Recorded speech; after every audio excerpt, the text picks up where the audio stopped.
Hey guys, and welcome to the final Brilliant Diamond and Shining Pearl video for a little bit. That's right, you guys made it through the storm just in time for Legends Arceus in a few weeks. I'm proud of you folks, for real. It's time for one of my favorite videos during a generation, the worst team. If you guys remember back a few years ago when we did the worst team for Sinnoh, it was a team that was of course really bad. Well, today, we still have a pretty bad team assembled, but there is potential for it to be one of the better teams due to the nature of BDSP. You can get moves easier, and the Pokemon offered to you that are bad are a little more varied. So keep that in mind as we dive in and take a look at the worst team for these newest entries in the Pokemon remakes. So starting off our team, replacing our usual pretty good starter, is the stupid beaver known as Bibarel. Bibarel, alongside Starly, is one of the first Pokemon you're probably going to be coming up on when you begin your journey. And unfortunately, Starly is just too good to ever be on this team, so we default to the early rodent. Bidoof is going to evolve into Bibarel at level 15, so it won't take too much work to get there. And it'll become a water type upon evolving too. Obviously, these early rodents don't usually evolve to gain another typing, so it's kind of interesting to have that happen here. Bibarel has 85 attack and 71 speed, which, yeah, sounds pretty bad. So it makes sense it's leading off our worst team here. Let's just get into that moveset though, and be done with this lead off. As you imagined, it's the least interesting part of the video. The moveset on our pseudo starter is Waterfall, Strength, Crunch, and Bulldoze. So Waterfall is going to be given to you by Jasmine, right after you get the 8th gym badge. And obviously that is super late. There is some special attacking water moves you'll have to use until then. I'd suggest just using Surf. Next up is Strength, which you can get at the top of the Route 209 tower for some extra stab power. Crunch is up next and learned at level 28. And finally, the Bulldoze TM is up for purchase in the beloved Veilstone department store. With these moves, Bibarel can try its best against Rourke's entire team if you overlevel just a tad, Malin's Lucario with Bulldoze, but I wouldn't even attempt that, Fantina's entire team, Byron's entire team, Volkner's Raichu and Luxray, Saturn's entire team, Mars's and Jupiter's Bronzong and Skuntank, Barry's Rapidash, Aaron's Drapion, Bertha's Sudowoodo, Golem, and Hippowdon, Flint's entire team aside from his Lopunny, Lucian's Girafarig, Alakazam, and Bronzong, and finally, Cynthia's Lucario. So yeah, Bibarel can get a little bit of everything in Sinnoh. But this is definitely starting off pretty underwhelming, so let's hope the next Pokemon can remedy that. Next up on our worst team is our token Flying type. As you know, there is no need for Fly anymore since HMs are pretty much removed. However, I like to include a Flying type usually anyway because they end up being pretty useful. Though of course, this is a worst team, so I don't really know how useful this next Pokemon can really be, but whatever. We've got Chatot here on the team, making another worst team appearance here on the channel. You'll acquire this singing bird in the Eterna Condominium, as some poor soul is willing to trade it for a Boizel. I mean, imagine wanting a Boizel over Chatot and its weird head. It couldn't be me, but I digress. Chatot is a special attacking savant, if you count 92 base special attack as being any good. I mean, it's okay, but Chatot itself is definitely among the worst flying type options in the region. I suppose there really isn't much else to say about Chatot. It's kind of boring since you can't record weird things for it to say when it uses chatter anymore. But for now, let's just peep the moves. Chatot has got Hyper Voice, Chatter, Steel Wing, and U-Turn for battle today. It's a mixed attacking set on a clearly special attacking Pokemon. You've gotta love it. Hyper Voice is learned at level 57, but luckily we can just hard scale it on as soon as possible. There is then Chatter, learned at level 21, with its nice ability to confuse the opponent. How about Steel Wing? That's learned via a TM you can find on Route 209, which seems to be a pretty popular route whenever I make teams for this game. So many Pokemon and TMs, everything's pretty much found here. Finally, there is U-Turn, which you can buy in that good old Veilstone department store. With these moves, this stupid squawking bird can try its best against Gardenia's entire team, Malin's Meditite and Machoke, Candace's entire team, Saturn's Kadabra and Toxicroak, Cyrus's Weavile, Barry's Heracross and Torterra, Aaron's entire team aside from Drapion, Bertha's Sudowoodo and Golem, Flint's Infernape, Lucian's entire team aside from Bronzong, and finally, Cynthia's Roserade. So yeah, that wasn't much better. Let's just move on to the next one and just hope it's not miserable. Well, the upcoming member on the team is actually one that I've talked about a lot lately in my BDSP videos, mostly because of its ability more than anything else. Pachirisu is a trainer's best friend with its pickup ability, making evolutionary stones an easy thing to nab in the early portions of BDSP. However, beyond that, Pachirisu is good for one thing, and one thing only, using electric type moves. It's one of the worst Pokemon of its type, and definitely one of the worst you could actually use in a playthrough. Sage and Park be damned. The attack stats on Pachirisu suck big time, 45 in each. Though it does have a little special defense and somewhat decent speed. That pickup ability can get you some nice items during a playthrough too, so this is at least something of a plus for this squirrel thing. I don't know what else to say honestly. You can find one on Route 205 and the Valley Windworks, and you just sort of use it when you need electric moves. That's all there is to it. So our Pachirisu set is pretty simple here. It's Thunderbolt, Grass Snot, Dig, and Super Fang. Thunderbolt can be bought in the Veilstone department store. Grass Snot is given to us for beating Gardenia. Dig is in the Ruin Maniac's cave on Route 214. And finally, Super Fang is learned at level 37. That's honestly it. It's super short and sweet for Pachirisu, which if nothing else is fitting, since it's a relatively cute Pokemon. With these moves, our little rodent can do its best against Crash Awake's entire team, Fantina's Drifblim and Gengar, Byron's Steelix and Bastiodon, Volcaner's Raichu, Octillery and Luxray, Saturn's Toxicroak, Mars's and Jupiter's Golbat and Skuntank, Cyrus's Honchkrow, Crobat and Gyarados,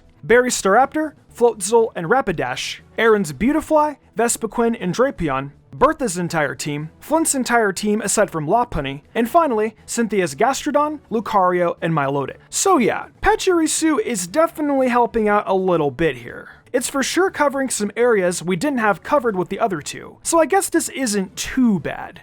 Don't get it twisted though, this isn't good either. Okay, so we move on to our next Pokemon on the second half of the team, and it actually will catch some people off guard. You probably won't agree with me on this being bad, but you know what? If you pay attention to my videos, you'll know that ever since Gen 8 came around, Alteria's stock has totally dropped with me. It's not a good Pokemon anymore, it lacks the power of Garchomp and Sinnoh, so despite being available a lot earlier, it's still not the Dragon type I'd ever want to settle for. However, it is the worst team, so we've got to settle here. It's all about settling. Altaria has poor attack stats and speed, and really only has a good special defense stat to show for itself in the world of redeeming qualities. You have to find Swablu in the underground and get it to level 35 to earn Altaria. Like I mentioned earlier, Altaria's number one best thing is the move pool it has got to work with. There is plenty of coverage as you're about to see.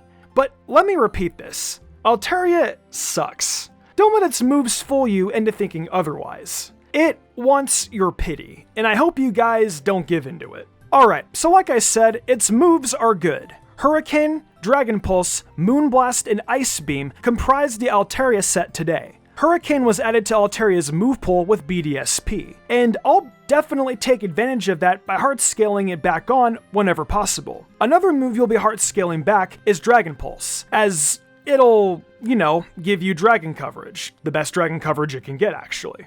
And yeah, screw you, Cynthia's Garchomp. Nobody cares about you, and I hate your freaking guts. You're gonna get bodied.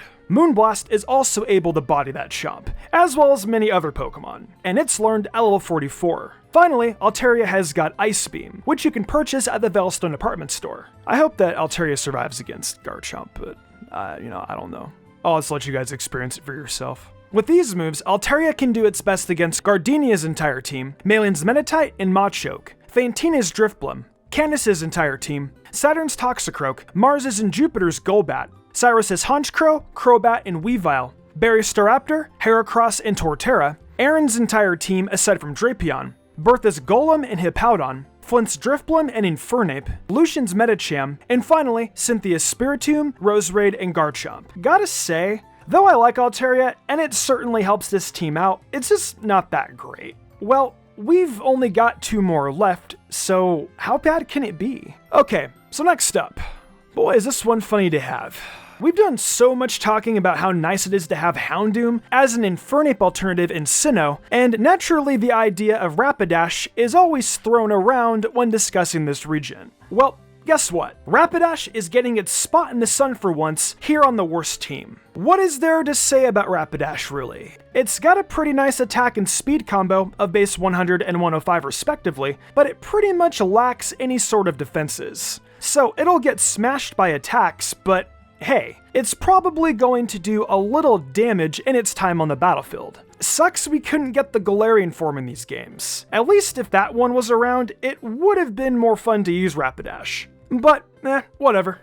Go find a Ponyta out in the wild. You should be able to get one on Route 206, or just one chilling out in the underground, and it'll evolve at level 40. I'm not really sure how you tame a horse in Minecraft. I think they made a South Park episode about that, but I'm sure it's the same deal with capturing a Ponyta. Anywho, let's go look at Rapidash's moveset. So our unicorn from Hell has got Flamethrower, Smart Strike, Mega Horn, and Poison Jab for its group of moves today. I referenced the stats on Rapidash earlier, and I know it isn't much of a special attacker at all, but we need to settle for Flamethrower over its physical fire moves because they all are awful. You can get Flamethrower from the Veilstone department store. The next three moves, Smart Strike, Mega Horn, and Poison Jab, well, they can all be heart scaled back on. So I guess using Rapidash is almost an excuse to go down in the underground and have some fun digging, which sounds a lot more appealing than using a worse team to run around the region and win a championship. With these moves, Rapidash can do its best against Gardenia's entire team, Maylene's Lucario,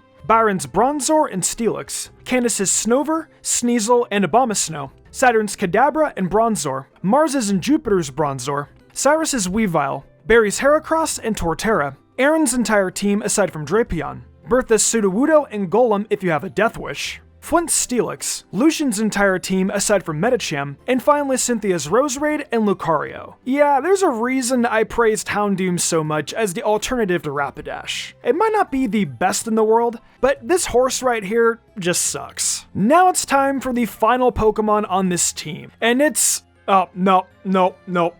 Sorry guys, this worst team is only 5 Pokemon today. I'm not doing this again. Look this, I've had it. I refuse to talk about this thing. No. What do you mean I have an obligation? Who cares? I don't want to talk about Wormadam anymore. I've had enough. I'm putting my foot down, damn it. Fredo, I swear, you and your stupid dog face aren't gonna force... Fine. Wormadam is the final Pokemon on the team. Go find Burmy on some stupid honey tree and then evolve it or something. You know what? This Pokemon is such trash, we're going to use its Trash Cloak. You'll have to get Burmy to level 20 during a battle inside of a building in order for it to become Trash Cloaked. You need to evolve it then, or else you won't get the truly trashiest form of this thing. I refuse to talk about anything else regarding this thing aside from the next 2 segments, so let's just finish this damn video already. Bug Buzz, Flash Cannon, Psychic, and Giga Drain. They're all moves on this thing. Who cares? Bug Buzz is a TM found in this route on screen, I think it's like 212 or something. Then Flash Cannon is the reward for beating Rourke. My bad. Byron. I hate this stupid thing. Psychic is bought in the Veilstone department store, haha, sponsor. And Giga Drain is on Route 209 or in the underground. I don't care where you find it, guys. Why does this damn thing keep haunting me? I don't understand who I upset to cause this thing to bother me. And finally, with these moves, this pile of trash can do its best against Gardenia's entire team if you overleveled the tad, Maylene's Machoke, Crash Awake's Quagsire and Floatzel, Fantina's Gengar, Candace's Snover, Sneasel, and Abomasnow, Volkner's Octillery, Saturn's Kadabra and Toxicroak, Mars's and Jupiter's Golbat, Cyrus's Crobat and Weavile, Barry's Floatzel, Heracross, and Torterra, Aaron's Dustox and Heracross, Bertha's entire team, Flint's Infernape, Lucian's Mr. Mime, Girafarig, and Alakazam, and finally, Cynthia's Roserade, Gastrodon, and Milotic. Wow. Dare I say it, despite being so bad, is Wormadam one of the better members of this team? I mean, it's still awful in the bigger picture, but wow, I'm actually surprised it wasn't totally useless all the way through. That's it. I don't even want to do a real outro here because this video pissed me off. So here's a picture of the Pokemon that were on the team. Be on the lookout for Legends Arceus videos coming soon, and with that said, I'm done here. And I pray this new year brings anything other than Wormadam. Hey guys, thank you for enjoying another Mystic Umbreon video. It's exciting times for the Pokemon franchise, and I look forward to the coming months where it just keeps getting better. I want to give a huge thanks to my phenomenal team, and for the amazing art done each week by Danny the Demon. I couldn't do all of this without them. If you guys are wanting some more bite-sized Mystic Umbreon content, please check out my TikTok, where I upload daily, as well as the Mystic Umbreon Shorts channel. If y'all enjoyed the video and want to see more content like this, be sure to leave a like, subscribe, and hit that notification bell. Be sure to leave a comment too, it really helps us out. I think it's time to wrap this up though. I'm Mystic Umbreon, and I'll see you next time with some more amazing Pokemon content.